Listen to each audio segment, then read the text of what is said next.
This week on the Digital Coffee, Instagram is introducing in-app scheduling for business accounts. In fact, you may already have it. TikTok wants to make advertising easier. And did people really want that Twitter edit button? Find out all that and more after this. Good morning, and welcome to the Digital Coffee. This is your weekly dose of digital marketing and social media news for small business. My name is Amanda Webb, and I'm very dark, aren't I? I am an ROI mentor and consultant. What does that mean? That means that I help businesses like yours get more return on investment from the time, the energy, and the money that you spend on your online marketing. If you want an introduction to return on investment marketing, I prepared a free webinar for you, a free 1-hour training session, which you can access by scanning this QR code. And if you do that and fill in your details, I will send you a free training pass. But enough about me. It's great to see you here. I can see we've got Deirdre has managed to get in because I know she was having problems last week. Great to see you here, Deirdre. What's in your mug? That's what I want to know from all of you watching. I can see there's a bundle of you, so do say hi and let me know what's in your mug or what you wish was in your mug. So I wish I had some coffee in my mug. But there you go. I don't. And that's life. Sadly, I'd love to know that. So do let me know. And if somebody twitters you on tags, if somebody tags you on Twitter, is that a good thing? Is it a bad thing? Would you switch it off if you had the option? I'd love to know the answer to that. Great. So let me know if you're watching on Facebook. Do say hello. If you're watching on LinkedIn, do say hello. And if you're watching on YouTube, do say hello. If you're watching on Twitter, say hello. But I won't be able to pick up that message till after the show because that's the way that Twitter rolls. That's the way. Right. Oh, look, there's Making. And I'm glad she's turned up because I forgot to mention that at 10:30 a.m, if you want to come over to Twitter and discuss these stories in more detail, we have a live chat room. It's audio only. It's called a Twitter Space. If you come at 10:30, you'll find a pinned tweet at the top of my Twitter profile at Spiderworking, and you can join myself and Making, my wonderful co-host, to discuss these stories in more detail. So thanks for joining us, Making, who is drinking English breakfast tea. Woohoo! Woohoo! Great stuff. Thank you. Right, let's get on with the news. Hi, I'm Lee from Wellshot and you're watching the Digital Coffee with Amanda Webb. Cheers. Life is about to get much easier for you if you manage a business Instagram account because Instagram is rolling out in-app scheduling. You will no longer have to go to Business Suite to schedule your Instagram post. You will no longer have to use a third-party scheduling tool. No, you will be able to do it all from the app, which is fabulous. Now, I don't have this option yet, so I haven't been able to test it, but we don't know, is this just going to be your feed post or are you going to be able to schedule stories as well? Because that would be very useful. And of course, we can schedule stories with Business Suite, so you think they might give us that. Do you have it?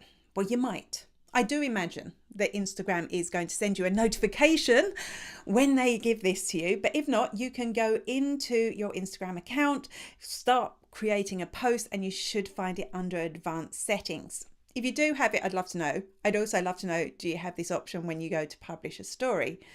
It's going to be a massive time saver for businesses who just run maybe 1 or 2 Instagram accounts. I think when you get over that level, you do need a third-party scheduler, but this will be so handy.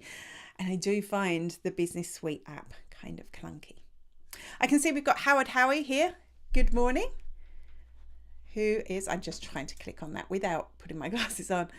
Just warm water for me today. I've never really seen the attraction in warm water. But maybe I should try it, you know. It's something I haven't tried. I'd always be tempted to put something like honey in. I don't know why. Or lemon. Hi, I'm Charlie Lawrence and you're watching The Digital Coffee with Amanda Webb. Advertising on social media has become really complicated. I remember when it started, it just seemed like this easy thing to do, and I've kind of grown up with it. So when new features come in, I kind of know my way around them. But I know this is a nightmare for small businesses because, it is so complicated that to get it right, there's so many different elements that you need to optimize and choose from, and it is a real skill. So a lot of small businesses either abandon the whole thing or they decide to hire an expert to assist them with that. And of course, when you hire an expert, you need to make sure that you're going to get enough return on investment because they're going to cost money and you've still got your ads budget on top of that. Are you going to make your money back is always the big question.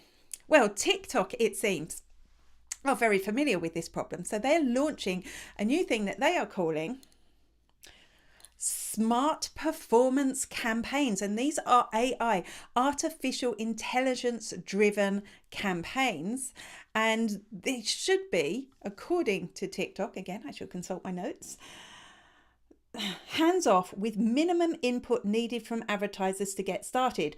All you need is a marketing objective, a budget, a country, and creative assets to get started, and then their AI does everything else for you.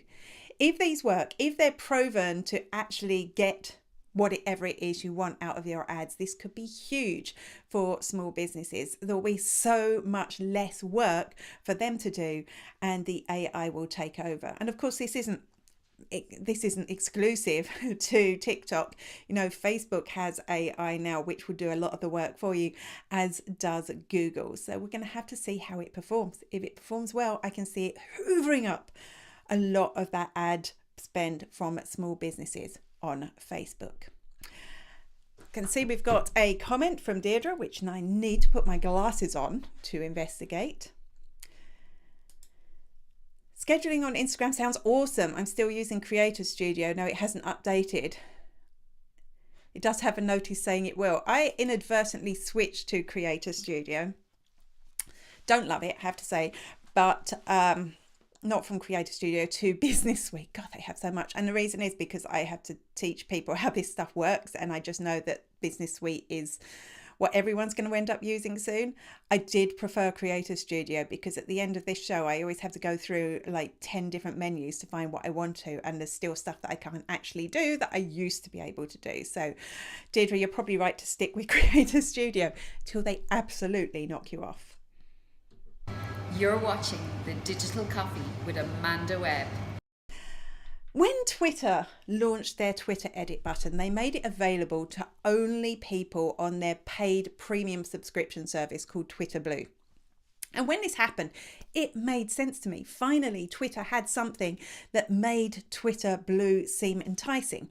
And the reason I thought this was because before the Twitter edit button, anytime someone on Twitter would tweet about anything, they would get tens, maybe more than tens, maybe hundreds of replies saying, just give us a Twitter edit button. It seemed clear to me that this is what users want. It obviously seemed clear to Twitter, and Elon Musk also waded in with an opinion on that as well. So they gave this Twitter edit button to premium subscribers. I thought this would see a massive uptake in Twitter Blue subscribers.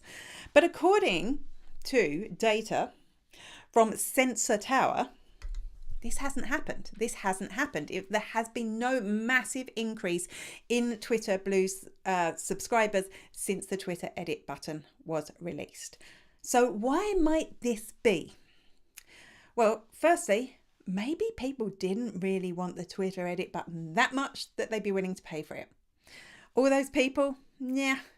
Secondly, Twitter did put up the price of Twitter Blue when they launched the Twitter edit button. I think it's like $5.99, which seems a lot for really basically one feature because none of the others are worth paying for, really, particularly. So maybe that leveled it out. Big uptake of people that wanted the Twitter edit button, but decreased because they weren't willing to pay $5.99 a month.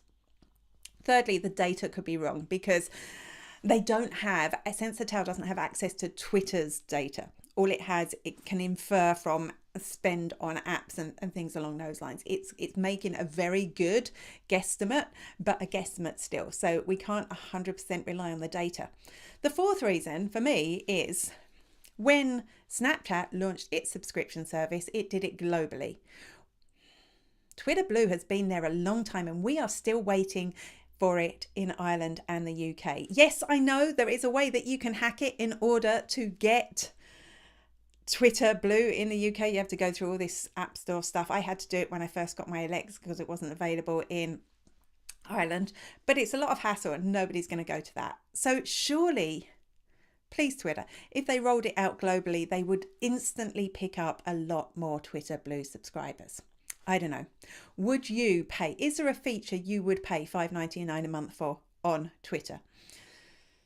I keep saying if I could get better stats, that would be it.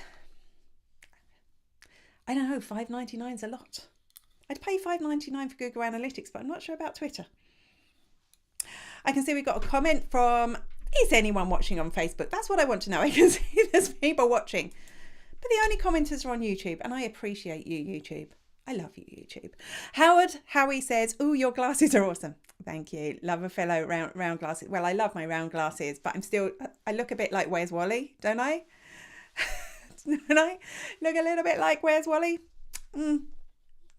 Maybe the stripes weren't a good choice. But thank you, Howie. I can see we've got Simon here. Hello, Simon. Will Elon launch a new version of Twitter Blue? Well, one of the things he said, but he said so many things now that, who knows? But he did say that he thought subscriptions were a big way to generate income in the future. He also wants to charge businesses to use Twitter. So will he? I don't know. Will he even end up buying it? I don't know. But good call. Hello, this is Rob Charles, the voice of Mike on Forever FM on Peter Kay's Car Share. BAFTA award-winning, I've got to say, but I've not seen the BAFTA yet. Anyway, you're watching The Digital Coffee with Amanda Webb. Enjoy. I'm on tea. Shh. Instant articles on Facebook are being axed. Big news. But wait, what are instant articles, you may ask? And you have a very good way of asking. Thank you so much. Well, this is the thing. They were launched a number of years ago, and I remember when they came out, I was kind of excited about them because I was blogging a lot at the time. And what instant articles do is you would give Facebook access to your articles. It would drag them over into Facebook and optimize them into an easy reader view on Facebook, which means people didn't need to leave Facebook to read your article, which meant more eyes on your article. And of course, you could still have your call to action and everything in there. They were very complicated to set up. The other thing was that Facebook would run ads or ad placements within instant articles. And when it was set up, there was a revenue share between the creator and Facebook. So if they ran ads on your instant articles, you would get some of that money. I don't know if that still exists, but that's the way it was. I've had to explain that for a very long time. So the chances are you've never heard of instant articles. So I don't think anyone is going to be mourning the loss of them. What this does tell us is it's yet another signal that right now, and honestly, I have to say right now, because you just don't know with Facebook what they're going to decide is important tomorrow. But right now, they are taking the focus off the written word and really putting more and more focus onto video content, specifically short form vertical video content. So they are pooling their resources into the things that they think are important right now.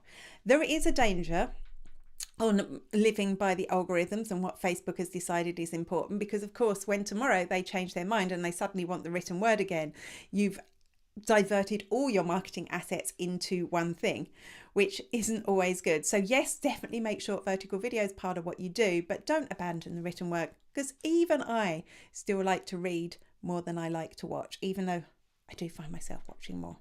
What about you? Had you heard of instant articles?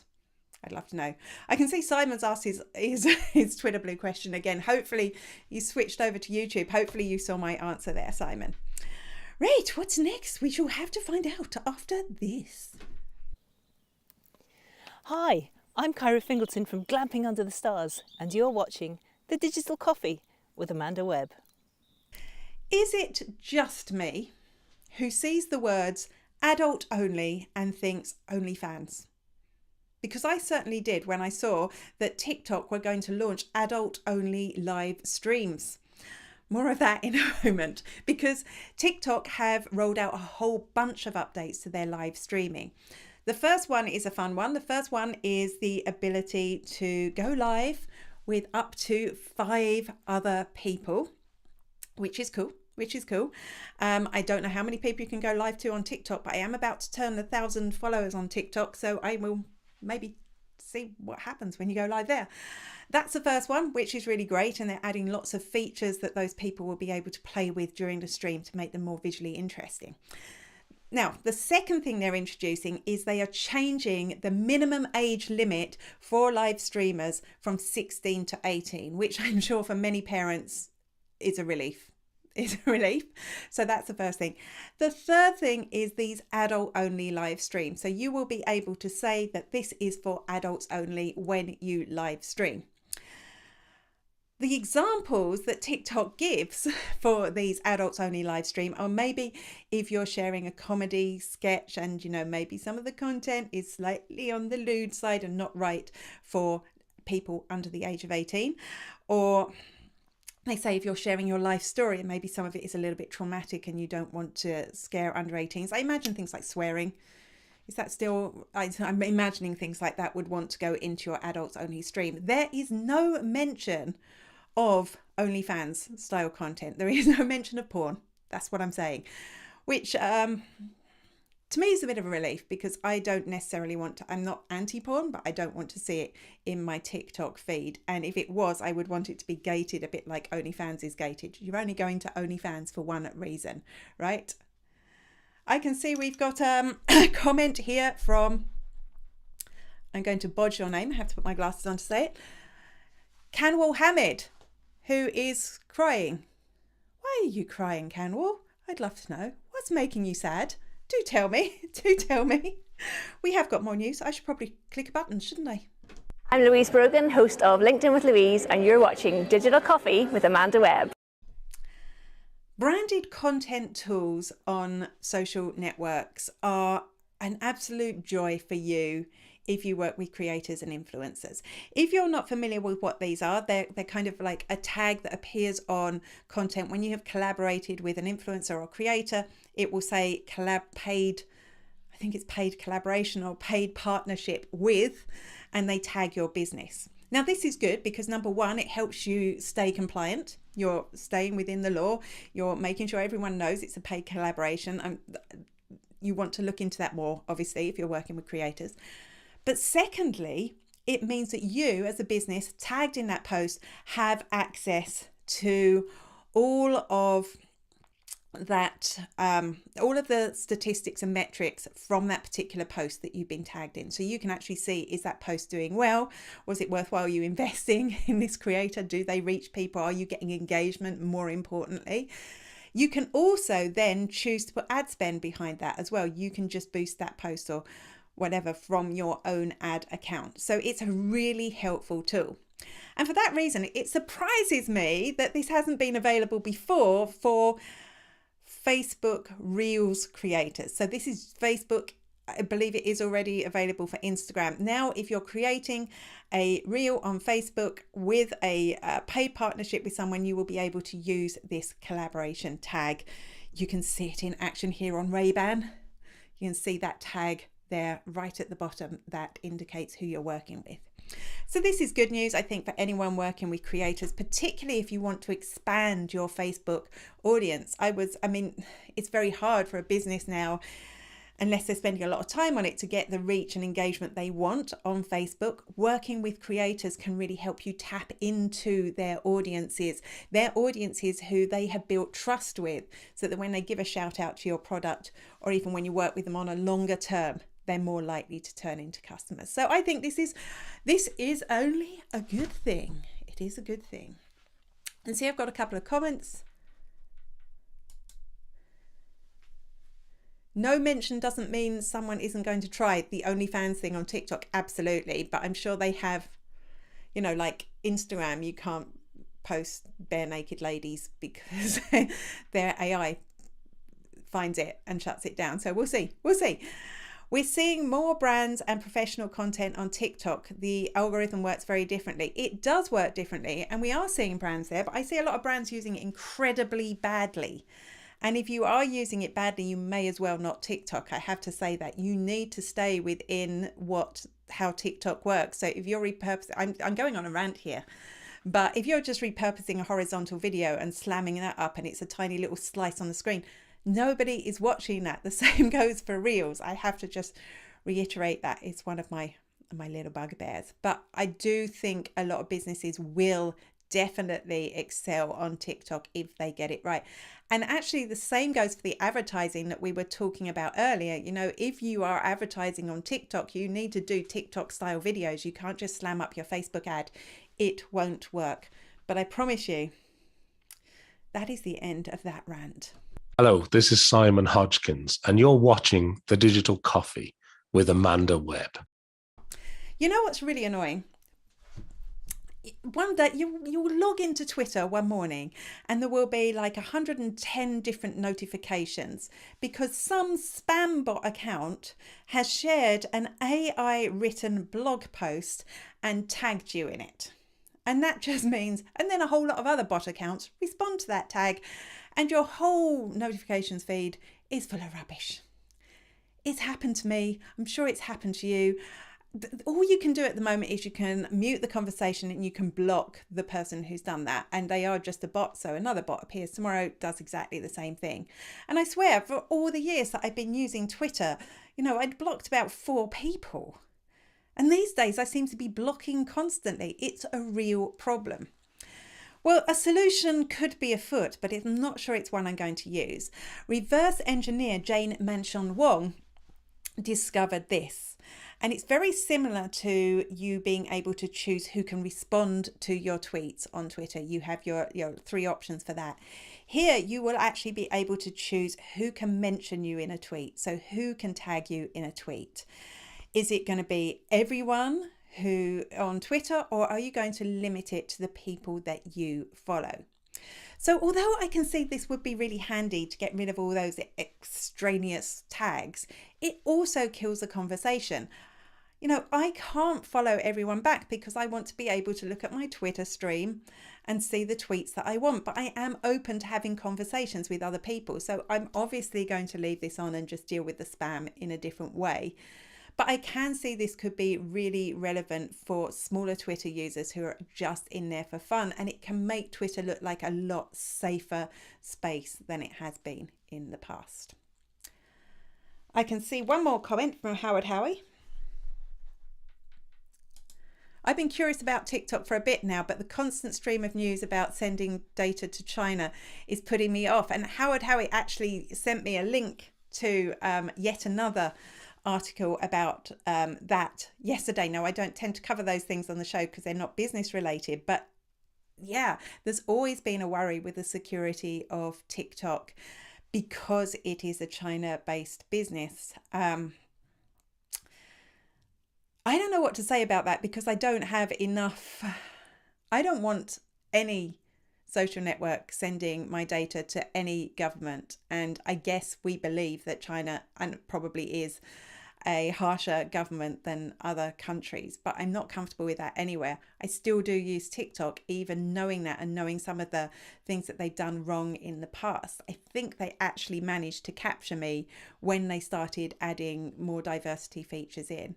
But it is interesting to watch TikTok emerge and it take off, even with people's knowledge that it's not always the best privacy social network, and definitely maybe leaking your information to their government, which is not necessarily good.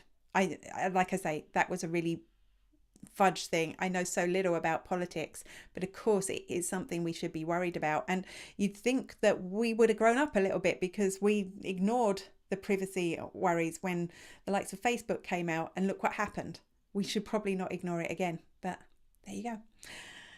But thanks for that. TikTok is fun to look at. That's all I can say. That's it for the Digital Coffee for this week. But don't forget to join us over on Twitter Spaces at 10:30 a.m. with my wonderful hostess with the mostest making tea, Making Sang, Making Tea on Twitter, where we're going to discuss these stories in more detail. It's been wonderful to see so many of you here, even if you didn't want to comment. I will be back, same bat time, same bat place next week. Until then, bye-bye.